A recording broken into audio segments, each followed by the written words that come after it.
Chronicle Vault presents Bangkok, What You Don't Know About Thailand's Rise and Journey. Before Thailand became the vibrant nation we know today, a land of golden temples and bustling cities like Bangkok, it was a tapestry woven from ancient cultures. Imagine the heart of Southeast Asia, fertile and alive, crisscrossed by mighty rivers. For millennia, various peoples thrived here, laying the groundwork for a resilient and unique kingdom. Early whispers of civilization reveal themselves from sites like Ban Chiang, flourishing over 5,000 years ago. This ancient culture, with its sophisticated bronze work, proves complex societies existed here long before recorded history. Later, the influential Mon and Khmer kingdoms rose. The Mon, settling in what's now central Thailand, were pioneers. They embraced Theravada Buddhism, a faith that would become the very soul of Thailand, and built influential city-states like Dvaravati. You can still see their serene Buddha statues and brick temples in places like Nakhon Pathom, a tangible link to their ancient presence. Simultaneously, the powerful Khmer Empire, centered in Angkor, modern-day Cambodia, cast a long shadow. Their magnificent temples, like Phi Mai and Phanom Rung within present-day Thailand, are monumental testaments to their political and religious might, showcasing their ability to integrate diverse cultures. Then, a gradual, centuries-long migration began. The Thai people from southern China, driven by pressures and the promise of fertile lands, they settled in the riverine plains, blending with existing Mon and Khmer populations. This was a fusion, a slow intermingling where the Thai absorbed aspects of these established cultures while fiercely maintaining their own identity. This cultural blend was the crucible in which the Thai nation would be forged. The stage was set for a new power. In the 13th century, that vision took shape with the founding of Sukhothai.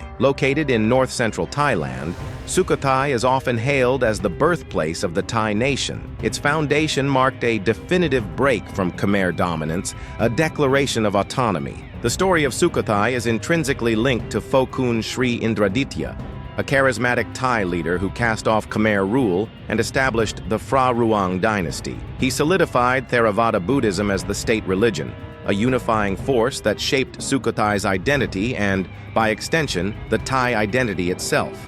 But the true titan of Sukhothai was his son, King Ramkhamhaeng the Great. His reign, 1279 to 1298, is considered Sukhothai's golden age, a period of remarkable expansion and innovation. Ramkhamhaeng was a visionary who expanded Sukhothai's borders to include parts of modern-day Laos, Myanmar, and the Malay Peninsula. His campaigns weren't just about conquest, they were about creating a sphere of Thai influence, ensuring prosperity and protection for his people. One of Ramkhamhaeng's most enduring legacies was the creation of the Thai alphabet. Before him, Thai writing borrowed from Khmer and Mon scripts. Crafting their own alphabet was a monumental step towards national identity, standardizing the language, allowing for the codification of laws and spreading knowledge. The famous Ramkhamhaeng inscription, discovered in 1833, is a powerful testament to this innovation, detailing the laws, morality, and prosperity of his kingdom. It's revered as a foundational document,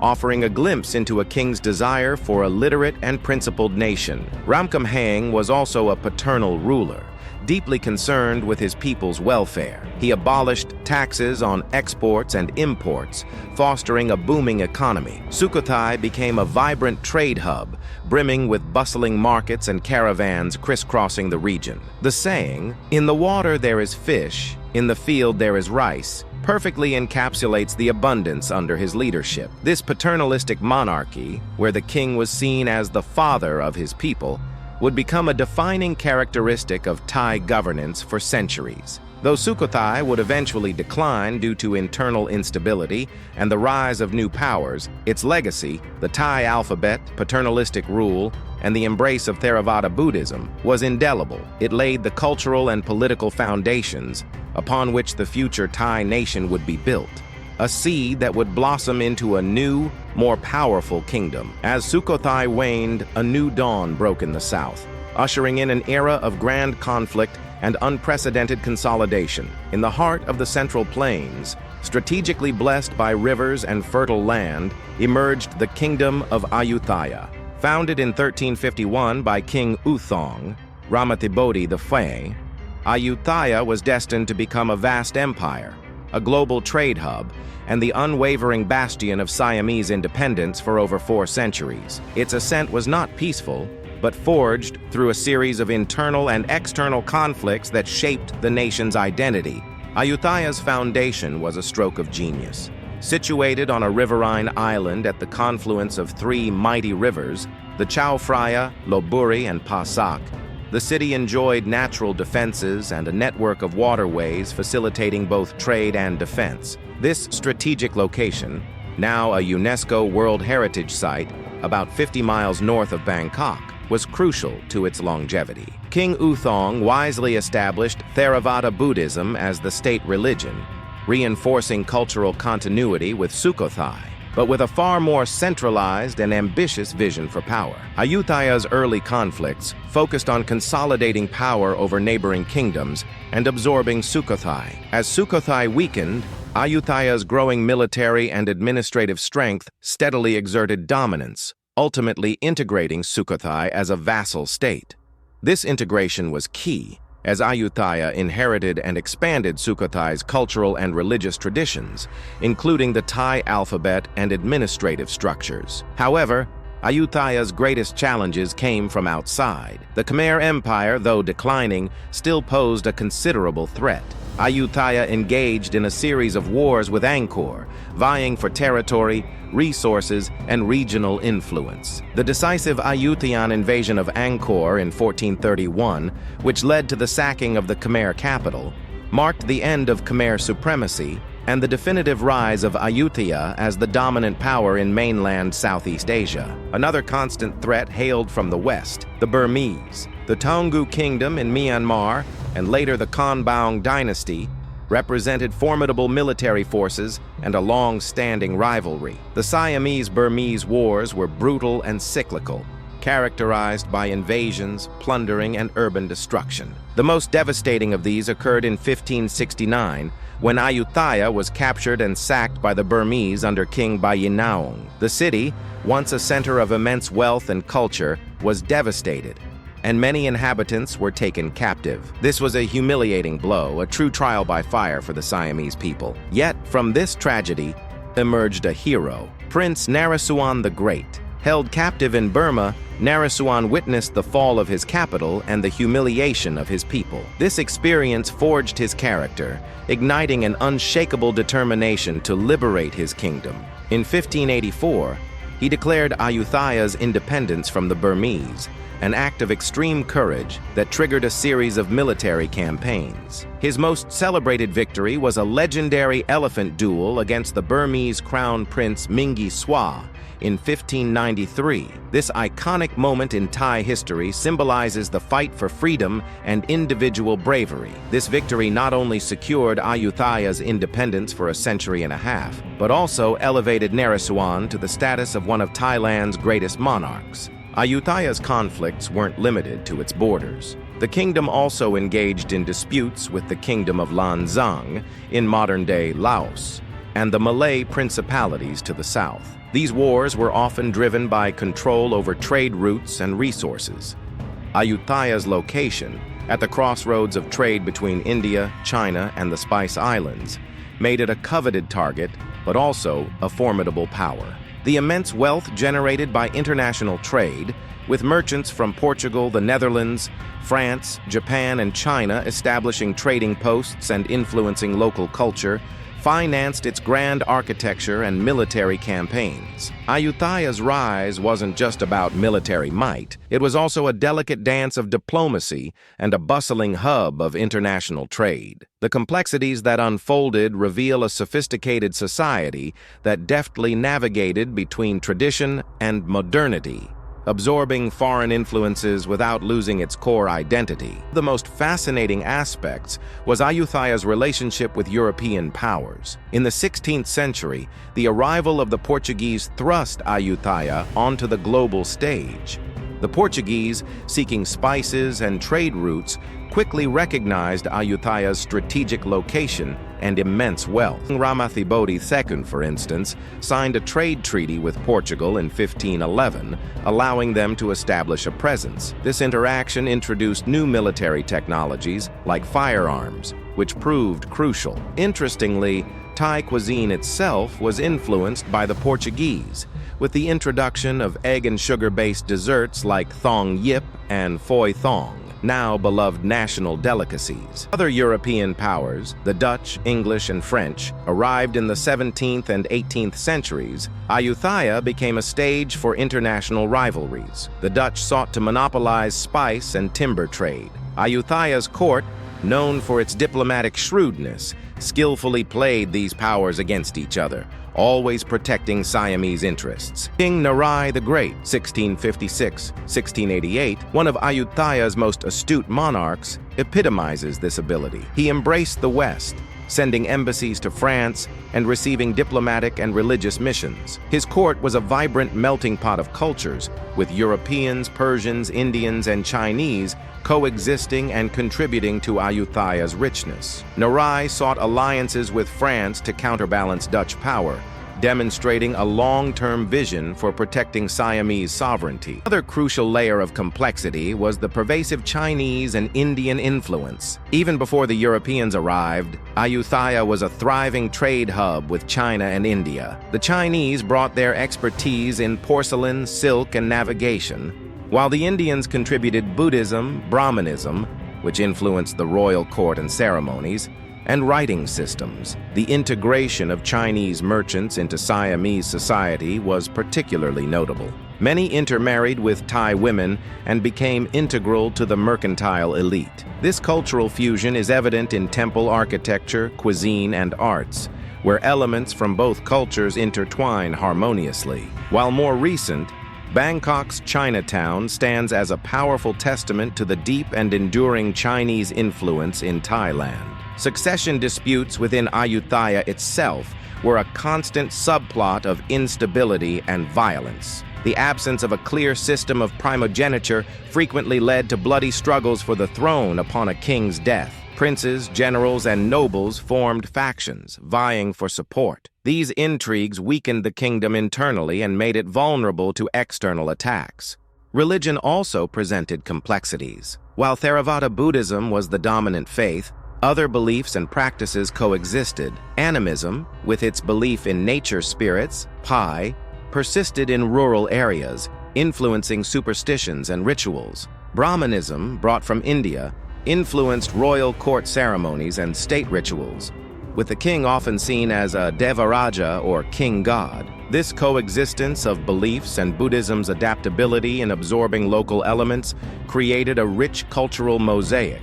To this day, Thailand maintains a deep respect for Phai, with small spirit houses found at almost every home and business, a living reminder of this ancient belief. Ayutthaya, therefore, was a complex tapestry of intertwined narratives. Its ability to absorb and adapt new influences while fiercely maintaining its unique identity was the key to its longevity. However, this very complexity, while a source of strength, also contained the seeds of its eventual downfall, as internal and external challenges would soon prove insurmountable, leading to a dramatic turning point. After centuries of glory, the magnificent Ayutthaya faced its most terrible test. The 18th century saw a decline in Ayutthaya's power, not just from external conflicts, but also from internal problems. This fragility opened the door for the resurgence of the Burmese threat, culminating in the most traumatic event in ancient Thai history, the second destruction of Ayutthaya in 1767. The Konbaung dynasty of Burma launched relentless invasions. After a siege lasting over a year, Burmese forces breached Ayutthaya's defenses. What followed was an unimaginable catastrophe. The city, once a global urban and commercial center, was systematically plundered and set ablaze. Temples, palaces, libraries, and works of art were destroyed. The destruction was so complete that few structures remained intact. Thousands were massacred, and countless others taken captive. The royal court scattered, and the last king of Ayutthaya, King Ekathat, perished. The fall of Ayutthaya was more than just the destruction of a city. It was the collapse of a dynasty, the end of an era, and a profound blow to the psyche of the Siamese people. In the ensuing chaos, the kingdom fragmented into several rival states. It seemed as though the Siamese nation was on the brink of annihilation. Yet, from this despair, an unlikely figure emerged as the nation's savior. King Taksin, a general of Chinese descent. Taksin had displayed immense bravery and leadership during Ayutthaya's final siege. Shortly before the city's ultimate fall, he managed to break through the Burmese lines with a small band of followers, fleeing to the eastern coast. His strategic retreat demonstrated his pragmatic vision and long-term planning. Taksin quickly rallied forces, attracting loyal followers and building an army. He established his base in Chantaburi, offering sea access and resources for reconstruction.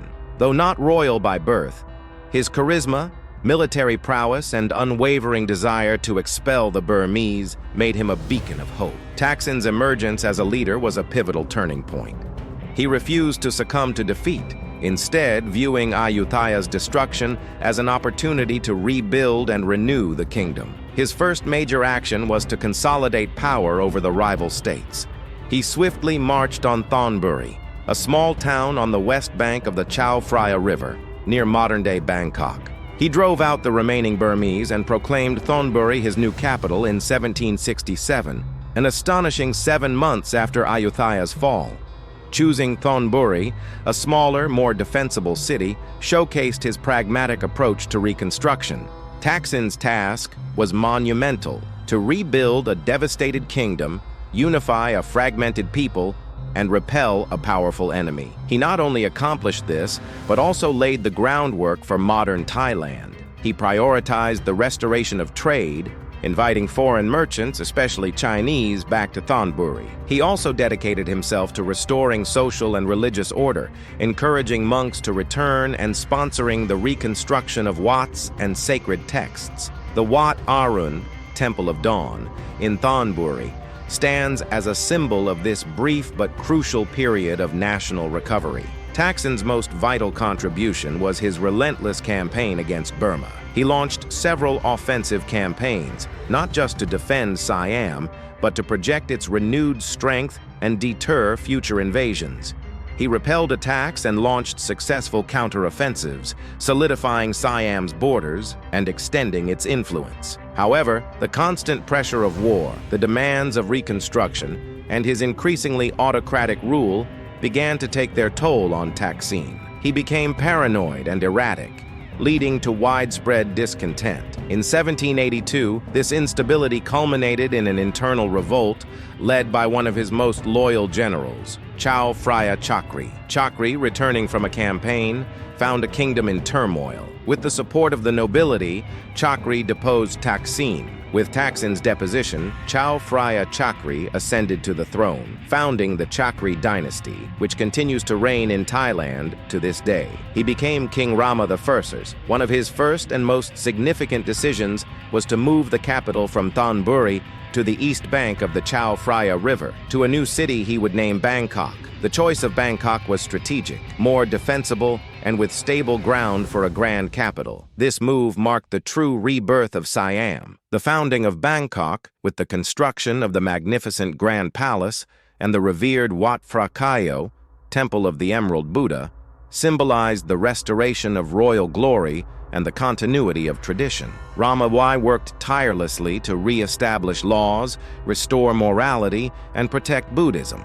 He oversaw the compilation of the Code of the Three Seals, a comprehensive revision of Ayutthaya's laws, and sponsored the renovation and expansion of countless temples. The move to Bangkok was more than a geographical shift. It was a powerful reaffirmation of Siamese identity and a commitment to a prosperous future. The new capital was largely built using materials salvaged from Ayutthaya, honoring the past while building the future. Thus, the period after Ayutthaya's fall, though devastating, was also an era of remarkable resilience and growth. Under the visionary leadership of Taksin and subsequently Rama I, Siam not only recovered but grew stronger, laying the foundations for the modern nation of Thailand. The story of Thailand's emergence is defined by inherent qualities that allowed the kingdom not only to survive, but to thrive in a turbulent Southeast Asia. These qualities, often embodied by its leaders and its people, have shaped the nation and continue to be the pillars of Thai identity. One of the most prominent qualities is adaptability.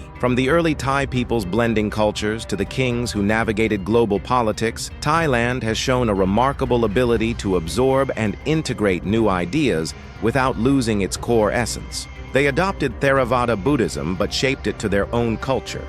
They incorporated foreign technologies but used them to defend their sovereignty, and they embraced global trade, always with Siamese interests at heart. This adaptability allowed Thailand to modernize on its own terms, avoiding complete foreign domination.